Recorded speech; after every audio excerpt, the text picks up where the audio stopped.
Among all the biggest streaming platforms out there, Netflix is definitely the most known. The streaming platform was founded in 1997 by two men named Reed Hastings and Mark Randolph. The company first began as a mailing service, sending their subscribers DVDs, however, have evolved throughout the years and become a household name. In the more recent years, the digitalized, modernized version of Netflix has received some backlash for its recent actions, which have ultimately caused a decreased spike in subscribers and revenue. Some factors that played a great part in this include the cancellation of many awesome shows despite amazing feedback and profit, announcing an end to password sharing and threatening to ban people who were caught sharing the password from outside their household with increased fees. With this ruining Netflix's reputation, fans are beginning to retaliate and unsubscribe. Petitions and hashtags across social media going viral to attempt to capture the attention of Netflix. In early 2023, Netflix will charge excess fees for what they deem to be, quote, extra user, end quote, sub accounts. For example, users placed outside of your immediate household who log in to watch a series. In other Netflix news, they're going to give Canadian users the option for a cheaper monthly subscription plan as long as they're willing to sit through commercial breaks. So the effect of Netflix continuously increasing the prices for plans paints them as greedy, and this allows for some people to continue paying for their service, eventually unsubscribing and taking their business elsewhere. Many have discovered and started to retweet Netflix's old tweet from back in 2017, 6 years ago, that reads, "Love is sharing a password." The irony of this tweet further expresses how much Netflix has changed their morals and become another overpriced, money-thirsty, powerful company that the general public have learned to despise, further explaining the recent decline in subscribers. People cancelled their subscriptions with Netflix in the past 3 months, but the streaming giant expected to lose twice the number after years of growth. So the company is being hit by a busier marketplace and rising costs as our North America technology. However, after a very unfortunate year of losing subscribers, Netflix seems to be regrowing, despite the remaining subscribers who stay angered by the upcoming ban on password sharing and the other previously mentioned disasters brought on by Netflix.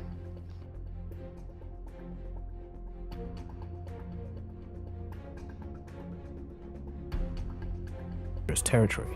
Netflix's stock price has plummeted by 70% as of the timing of the production of this episode. It is important to understand the company was losing a lot of money, therefore were left with no other choice than to demand current subscribers to pay extra fees to keep its services and premium perks, such as having multiple people using the account at the same time. Personally, I understand the reasoning behind some of what Netflix has been doing to recover after losing many subscribers. However, I still remain annoyed since I have been affected by some of the elements contributing to Netflix's downfall. Could produce as much drama as Netflix itself in recent weeks. Netflix might be the biggest streaming service in the world, but it's in trouble at the moment, and its problems are very public, with endless articles and opinion pieces being written about the issues besetting the streaming giant. So in this video, let's unpack. I would say I'm definitely on the public side, considering I'm confused on why Netflix continues to cause more anger from their subscribers by doing things such as banning password sharing. To further explain, I partially understand, however, believe they could do other things to bring back subscribers and restore their reputation. For example, they could revert to encouraging people to share passwords, as it changes the tone of their company and presents them as a friendly, happy corporation.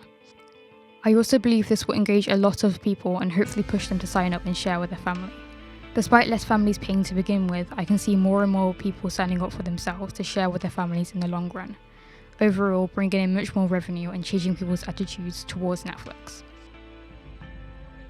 Frustrating in this life than seeing one of your favourite Netflix shows get unceremoniously canned. And unfortunately, we are in an era where the once protective streamer is now like the biggest serial killer of TV shows in the entire world. Another idea I have is the image of them bringing back old-time favourites that may have been removed in the past.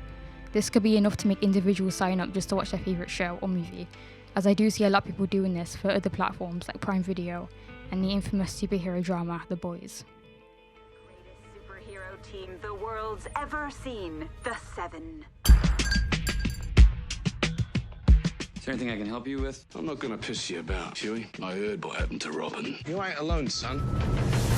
Soups lose hundreds of people each year to collateral damage. I can't stop. I can't stop. I grew curious to know which movies and TV programs subscribers favorited, so I ventured out into city centre and asked a handful of the public several questions based around this topic to determine which of their loved TV shows were cancelled or removed, and whether or not they are subscribed to Netflix, are considering unsubscribing, and if these changes have affected or angered them. Netflix losing subscribers because there are too many alternatives. I do, yeah. Is Netflix losing subscribers because they increase their prices too much too quickly? Is Netflix losing subscribers because they've gone woke, as some people have said? I think that there's a combination of things. It hasn't affected me personally, but I do think it'll affect people, yeah. I think it'll affect students and things like that use their parents' passwords. So basically, this new change is all part of Netflix's big plan to increase profits. They say they'll know if you're sharing your account by looking at IP addresses and device IDs. And if you do want to share... No. Let's break these tiers down. We have basic with ads here in the United States. That's $6.99 a month for 720p video streaming. They finally upgraded from standard definition, so kudos there. 720p streaming, $7 a month. Then basic without ads is good video quality in HD. Also 720p streaming, and we're going up to $9.99 a month, $10 a month. No. Any new series in development at Netflix to start working on their social media campaigns to save it before it's even launched. Seriously, I'm not kidding, just put #SaveInsertShow here at the end of your announcement trailer. I don't know if I'm going to bother finishing $18.99 now. I mean, it's kind of pointless if I know it's going to end on a build towards a second season that I know is never going to happen. No.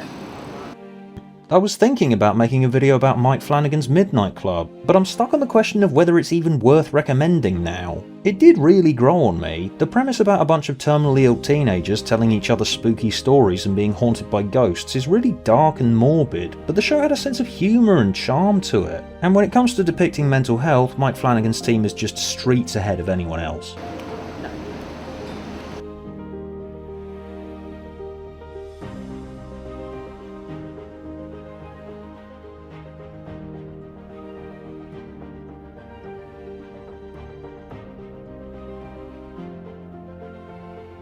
Disney Plus.